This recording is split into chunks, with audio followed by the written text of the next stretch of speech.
Et pourquoi nous organisons cette rencontre ce soir? Comme vous le savez, 2006, c'est une année charnière pour l'Afrique. 2016, pardon. Donc, comme vous le savez sans doute, 25 pays du continent vont passer par la case élection, dont 15 élections présidentielles. À cet effet, on voit des questionnements sur la sécurité, les scrutins, le financement de ces scrutins. On voit aussi des discussions sur les dialogues opposition-pouvoir. On voit aussi des conflits naître par rapport aux modifications des statuts, modifications de constitution ou pas. Donc voilà, toutes ces questions engendrent dans des pays concernés, mais également ici au sein de la diaspora, des tensions.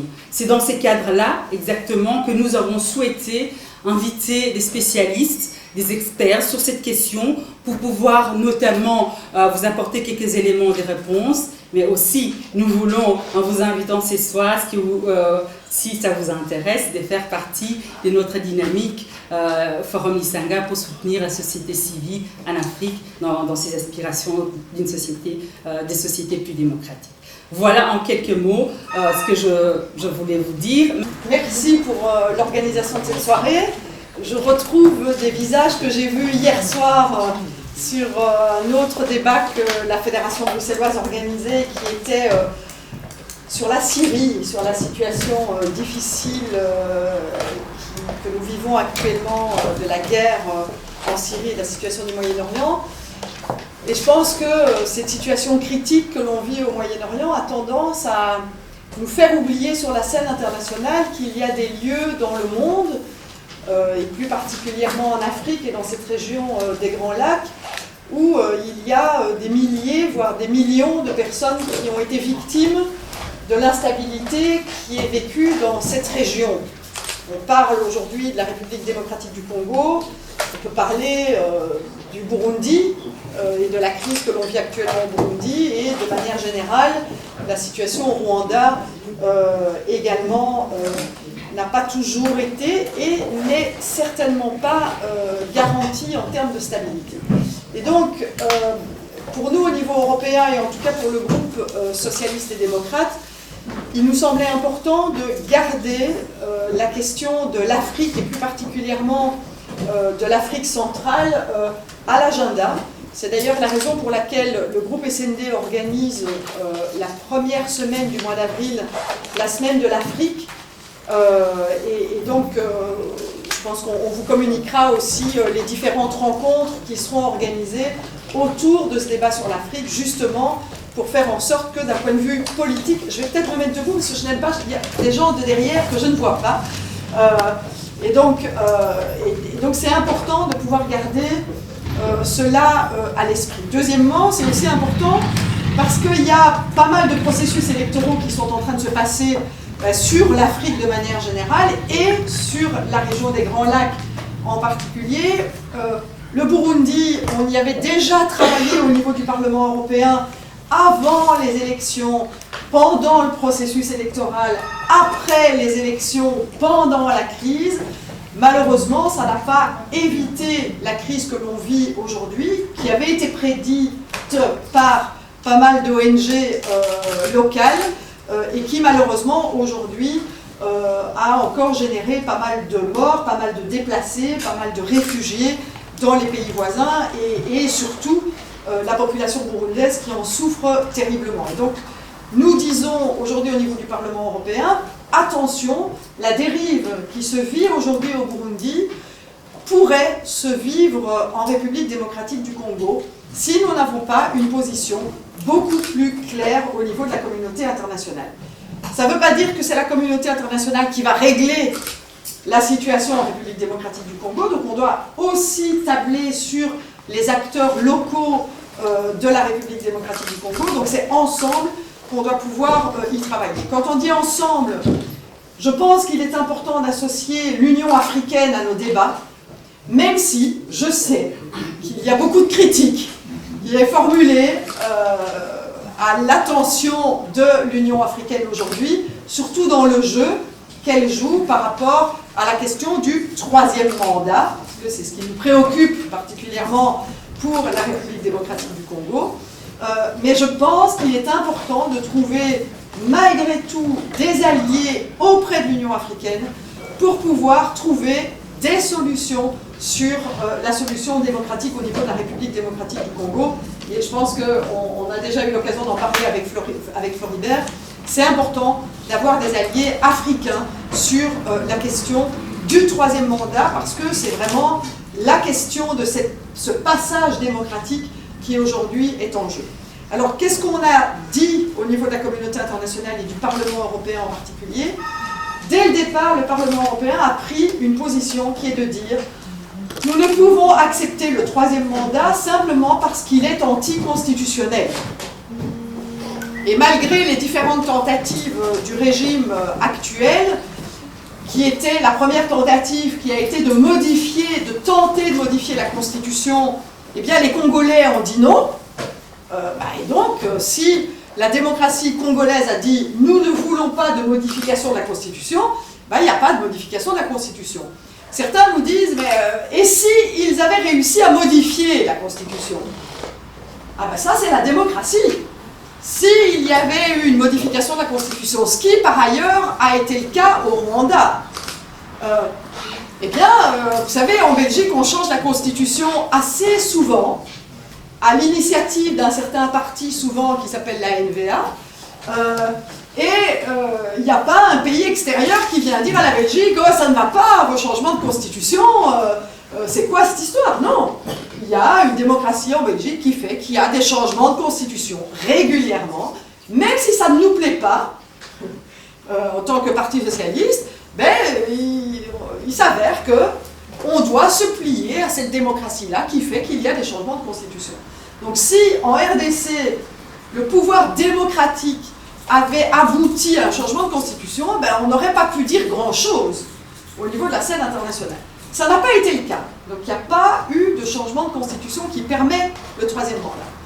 Et donc nous disons, c'est anticonstitutionnel. Aujourd'hui, le pouvoir dit, comme on n'a pas pu changer la constitution, on va mettre en place un système qui s'appelle le dialogue.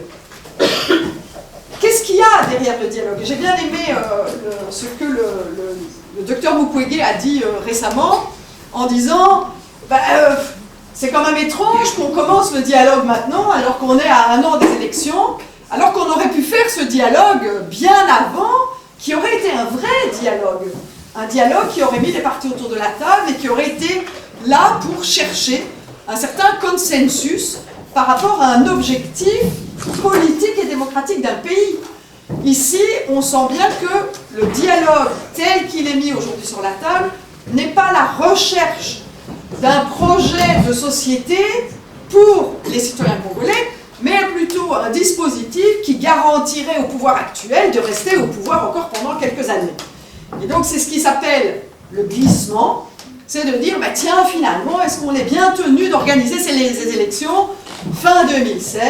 Est-ce qu'on ne se permettrait pas, quand même, de continuer un certain nombre de choses? Et là aussi, la population et la société civile congolaise dit, non, nous disons qu'il faut y avoir des élections, et d'ailleurs, l'opposition s'organise aujourd'hui dans ce sens, en créant une plateforme démocratique de l'opposition, je dirais assez pluraliste, et qui dit, nous ne voulons pas participer à cette mascarade du dialogue, nous voulons qu'il y ait des élections et nous demandons que ces élections se passent conformément à ce que des élections démocratiques doivent représenter.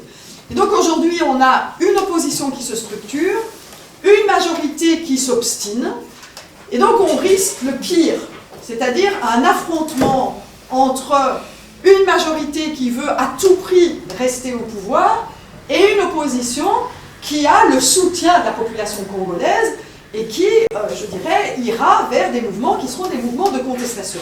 Et quand je dis le pire, c'est le pire parce que la majorité actuelle a avec elle un système policier, un système juridique, un système de contrôle qui est avec elle et qui pourrait, et on l'a vu avec les événements qui se sont passés en janvier, on l'a vu, ça peut déraper facilement avec un certain nombre de morts, un certain nombre de personnes qui se retrouvent en prison, privées de liberté, simplement parce qu'elles ont voulu exprimer une opposition à ce qui se dit, à ce qui se fait aujourd'hui. Je lisais encore une fois, je pense que c'est dans Jeune Afrique aujourd'hui, un article qui disait qu'il y a une explosion des cas de violation des droits de l'homme aujourd'hui en République démocratique du Congo. On doit dénoncer ces situations. Alors, qu'allons-nous faire, nous, au niveau du Parlement européen, et on le fait en concertation avec la société civile et avec, je dirais, les interlocuteurs que nous avons aujourd'hui, c'est de pouvoir venir au courant, donc ce ne sera pas en février, parce qu'on a une session parlementaire en février, la semaine prochaine, et donc c'est trop tôt, mais c'est de venir au mois de mars, donc la plénière de Strasbourg du mois de mars, avec une résolution claire du Parlement européen qui permet de rappeler que le Parlement européen demande d'une part au service d'action extérieure qui accompagne le processus électoral congolais, donc le service de Madame Mogherini, d'être extrêmement vigilant sur la manière dont le pouvoir est en train de mettre en place un soi-disant processus électoral qui est plutôt un glissement, et donc de pouvoir avoir des revendications par rapport à le service d'action extérieure sur ce qui se passe en République démocratique du Congo. Nous allons également dénoncer les cas de violation des droits de l'homme aujourd'hui en République démocratique du Congo, donc on doit mettre la pression à ce niveau-là, et on doit aussi demander au niveau du Conseil qu'il y ait des mesures de sanctions qui puissent être prises le cas échéant, c'est-à-dire non pas des sanctions à destination des populations, donc c'est-à-dire les sanctions de diminution de l'aide au développement, parce que vous comprenez bien que si on diminue l'aide au développement, ce sont les populations congolaises qui vont vivre ces difficultés. Nous, ce que nous demandons, c'est des sanctions ciblées sur les responsables politiques qui ne respectent pas les engagements qui sont les engagements constitutionnels, et donc des sanctions individuelles de tout représentant de ce gouvernement qui ne respecterait pas ces accords. Et donc c'est l'orientation que nous déposerons au niveau de la résolution. Nous espérons avoir un consensus large auprès du Parlement européen pour pouvoir avancer. Alors vous allez dire, est-ce qu'une résolution a des effets en République démocratique du Congo?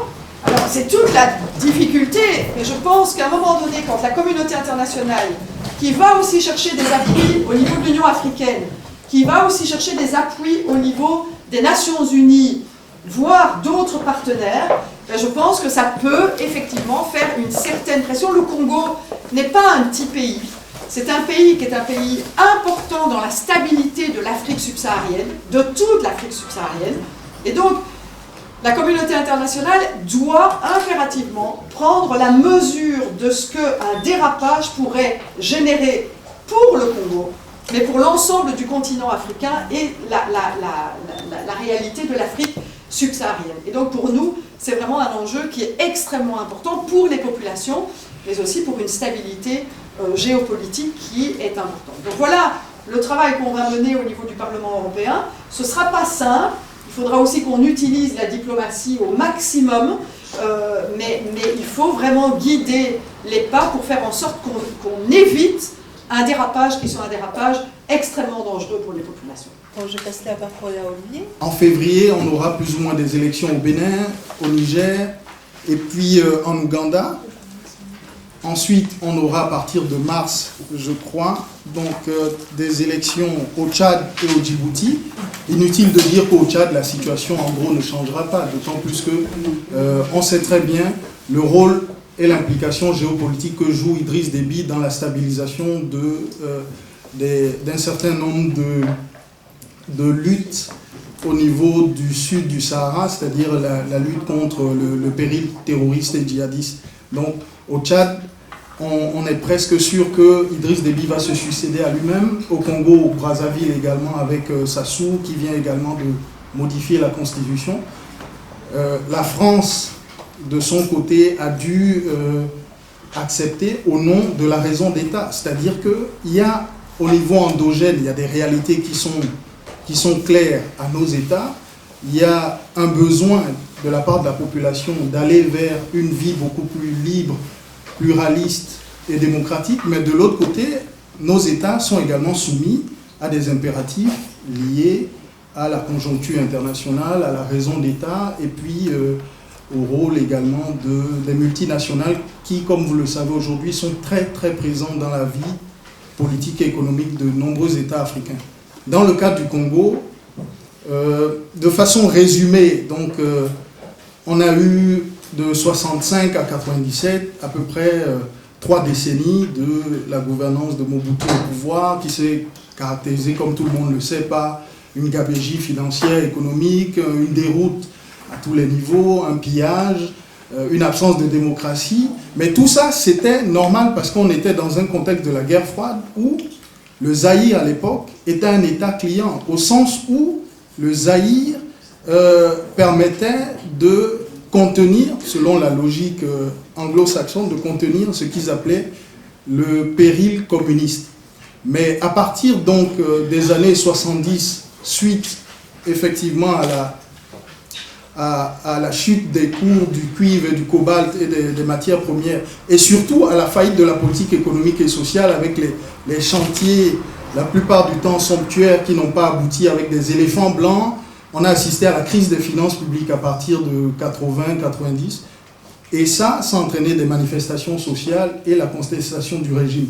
De l'autre côté, sur le plan international, parce que évidemment le Zaïre ou l'Afrique n'est pas isolé, on est inséré dans ce que l'historien français Fernand Braudel appelait l'économie monde, c'est-à-dire que nous exportons des matières premières qui sont achetées dans les différentes bourses, etc. Et ça impacte sur la vie internationale. Donc, ce qu'on appelait également la détérioration des termes de l'échange, c'est-à-dire la baisse des cours des matières premières, ça impacte nos États. C'est des réalités. Donc, à partir du moment où on assiste à une crise des finances publiques, une contestation de la légitimité du grand camarade de lui, du grand timonier, comme dans plusieurs autres pays, et surtout, Mobutu voit donc son pouvoir s'effriter de l'intérieur. Et ensuite, s'ajoutent des injonctions au niveau international qui vont avec la chute du mur de Berlin, le démantèlement du bloc soviétique en 1991, et puis surtout la montée du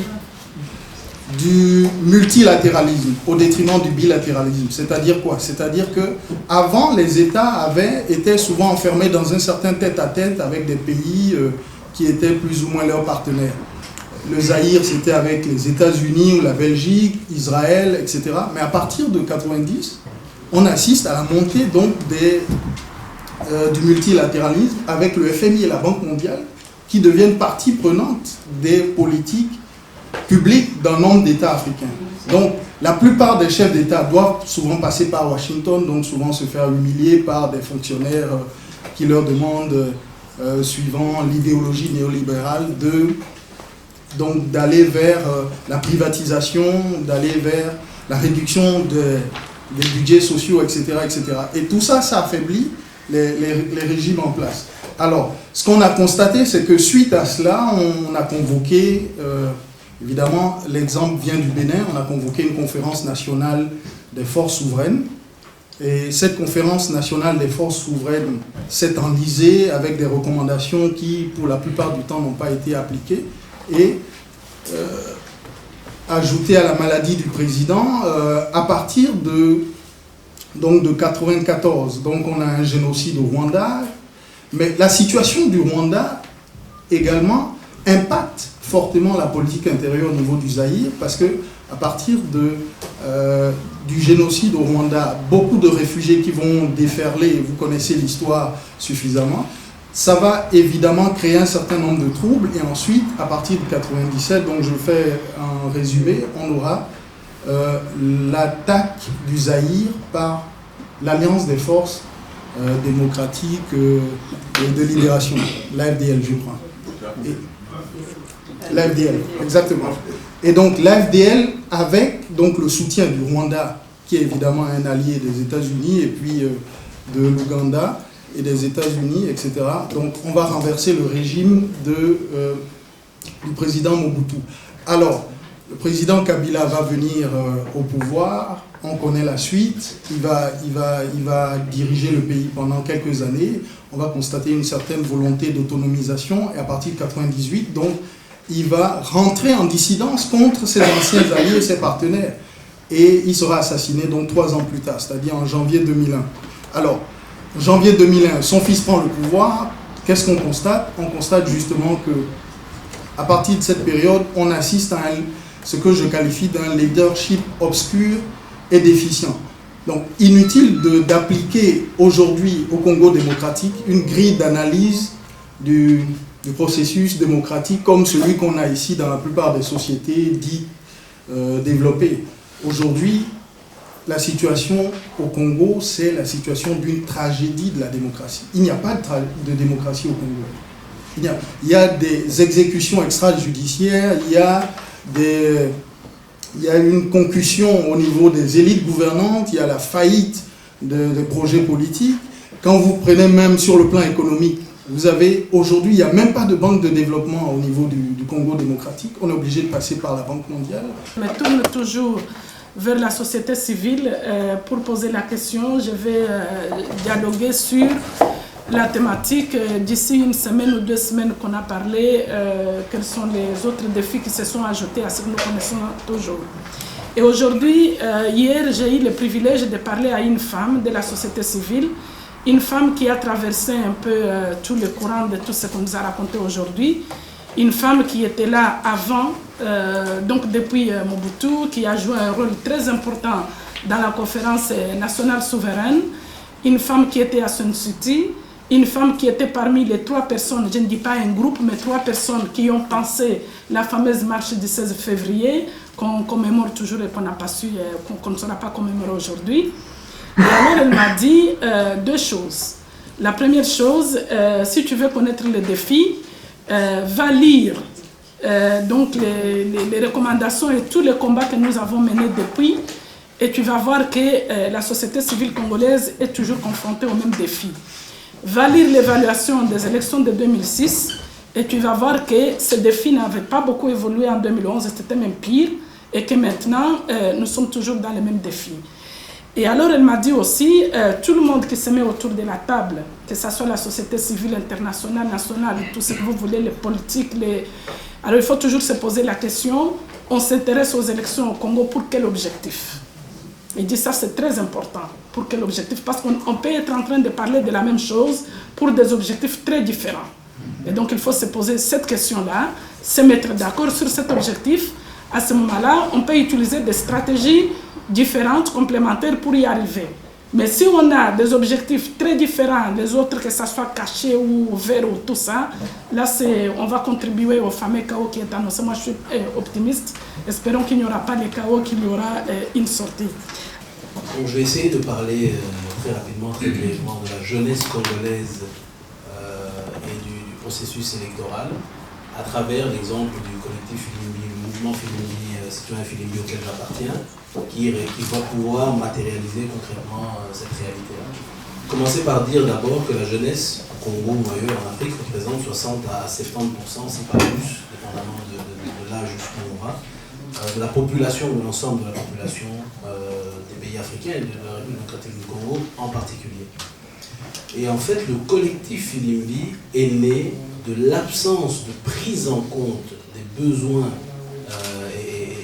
et des problèmes de cette jeunesse dans le processus démocratique qui est engagé en République démocratique du Congo, dans le processus décisionnel, dans les décisions qui sont prises par les politiques et par les pouvoirs publics. C'est comme ça que naît le collectif Filimbi. C'est simplement un ras-le-bol, si je peux me permettre de dire ça comme ça, une génération qui dit ça suffit, une génération qui est constituée aussi bien d'étudiants, d'activistes, de cadres que d'autres professions, qui subit les conséquences des décisions néfastes qui sont prises par les pouvoirs publics et qui dit ça suffit, il est maintenant grand temps que les décisions qui sont prises par le pouvoir public servent à la majorité de la population que nous représentons en tant que jeunesse.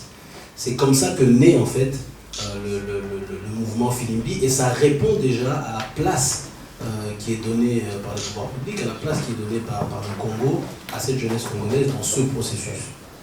Vous remarquez également que la jeunesse est toujours identifiée de manière générale au Congo comme étant l'inexpérience, le manque de sérieux, le manque de responsabilité, volontairement justement pour la garder à ce niveau-là.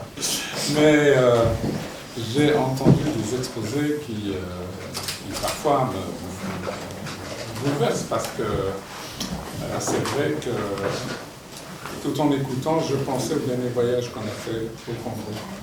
Et pour un pays, comme je le dis à des amis congolais, notamment à Michel, il me vient un grand pays, riche culturellement, riche par ses sous-sols, riche par son histoire, riche par son climat.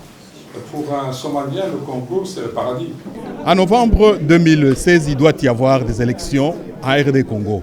La population congolaise attend pour changer de système, éradiquer l'actuel. Les forces qui vont tenter de se mettre en travers de cette volonté populaire vont provoquer le chaos. Or, le clan Kabila ne jure que par son maintien ou au pouvoir ou le chaos. Tout le monde le sait, la Belgique, l'Union européenne, les États-Unis. Il faut une pression pour que les élections aient lieu. Or, il y a deux groupes qui peuvent faire cette pression. Dans le cas du Congo, c'est la société civile au pays et les Congolais vivant à l'étranger ici. Et en 2011, on a vu ce que ça a donné cette pression. Or, pour faire la pression, il faut des moyens. Pour une fois, comme l'a dit Sabine qui était avec vous, peut-on tous avoir un seul objectif, c'est-à-dire la population, la société civile, les Congolais vivant à l'étranger et la communauté internationale. Concrètement, est-il possible, via vous, sous-entendu via le Parlement européen, obtenir un soutien financier pour ces deux groupes et permettre à la population de s'approprier les élections? Alors tout d'abord, le Parlement européen soutient le processus électoral dans la mesure où c'est un processus qui est constitutionnel. Et donc pour nous, au niveau du Parlement européen, nous voulons en République démocratique du Congo, comme ailleurs, qu'il y ait un respect de la Constitution. La deuxième chose, c'est que le Parlement européen déjà soutient les ONG au niveau local et continuera à le faire dans le cadre de ce processus électoral. Ensuite, comme Sabine l'a dit tout à l'heure, il faut que chaque État membre, et c'est le cas de la Belgique, ait un programme lui-même de soutien à la société civile et congolaise et la société civile ici, comme le CNCD 11-11-11, pour pouvoir faire ces actions. Et donc le gouvernement belge devra lui aussi, s'il souhaite soutenir ce processus électoral, engager des moyens pour que la société civile puisse faire son travail correctement sur le terrain. Oui, quel est votre œil par rapport au processus? Pessimiste ou optimiste au jour d'aujourd'hui? Alors aujourd'hui, les signaux qui nous sont envoyés par la République démocratique du Congo sont plutôt inquiétants. Donc on a un rapport qui montre que le non-respect, les violations des droits de l'homme aujourd'hui ont explosé justement parce qu'il y a des personnes qui sont arrêtées de manière arbitraire tout simplement parce qu'elles font partie de l'opposition. Il y a l'interdiction de pouvoir se réunir aujourd'hui pour les mouvements de l'opposition. Donc on a plutôt une approche qui est une approche très critique de ce qui se passe aujourd'hui en RDC.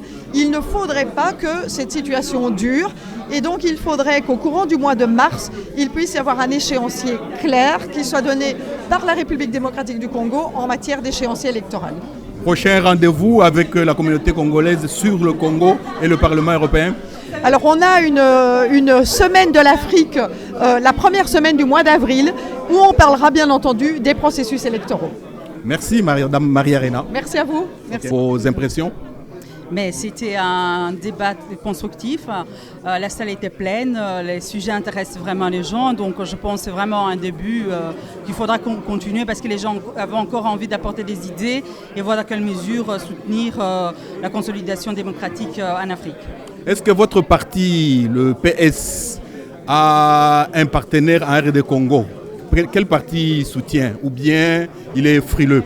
Mais moi, je ne suis pas habilitée à parler au nom de parti. À mon nom propre, je pense que nous soutiendrons les gens qui vont vraiment se battre pour la population, les gens qui vont vraiment proposer un programme digne de ces noms. Et bien, avec ces gens-là, nous travaillerons. Donc voilà. Bien, merci. Merci à vous. Merci pour votre présence. Et vous êtes un observateur avisé de la scène politique africaine et en particulier la RD Congo. Au jour d'aujourd'hui, quel est votre regard par rapport au processus électoral en cours en RD Congo? Merci pour l'invitation, Monsieur Fita. Alors, je pense que la situation aujourd'hui en RD Congo est tout simplement celle d'une chronique, d'une crise politique annoncée. Pour une raison très simple, les derniers discours donc, du secrétaire général du PPRD, donc le principal parti au pouvoir, ne sont pas des discours conciliants et qui incitent à l'optimisme dans la mesure où il dit soit vous acceptez l'offre que nous vous faisons, c'est-à-dire le dialogue, donc le glissement, soit c'est le chaos. Et donc je crains que les prochains mois au Congo soient des mois heurtés, troublés, avec un risque malheureusement de personnes qui décèdent. Et je voudrais juste préciser une chose. A-t-on jamais vu dans un pays au monde un président en fin de mandat, à quelques mois de son mandat, annoncer une série de réformes institutionnelles et surtout initier un dialogue de façon unilatérale, sans consultation préalable avec les principaux acteurs politiques comme civils, et surtout donner des injonctions dans le sens, un peu comme l'observait Margaret Thatcher, there is no alternative. Il n'y a pas d'alternative. Soit vous prenez ça, soit ce sera le chaos. Et je pense que nous devons nous préparer et dénoncer cette imposture qui risque d'arriver. Et la communauté internationale, d'après vous, comment elle réagit jusque-là? Alors, je vous renverrai la même question, c'est-à-dire la communauté internationale, l'avez-vous jamais vue? Est-ce que vous connaissez son adresse? Non. La communauté internationale, en réalité, c'est une femme sans visage. C'est-à-dire que ce n'est uniquement un cénacle où prévalent les intérêts des puissants, essentiellement les États-Unis. Parce que ce qu'il ne faut pas oublier, c'est que le Congo-RDC, depuis la Seconde Guerre mondiale, et notamment avec la doctrine de Eisenhower en 1961, le Congo est devenu la chasse gardée des entreprises états-uniennes. Et l'assassinat de Patrice Emery Lumumba, puisque nous sommes dans le mois de janvier, à qui nous rendons un hommage, participait de cet ordre-là, cet ordre cannibale du monde qui vise à contrôler les matières premières dans un pays et puis surtout à déverser les richesses des pays du Nord dans ces pays-là qui constituent des marchés. Et qu'est-ce que, en définitive, vous demandez aux Congolais de faire dans cette situation-ci?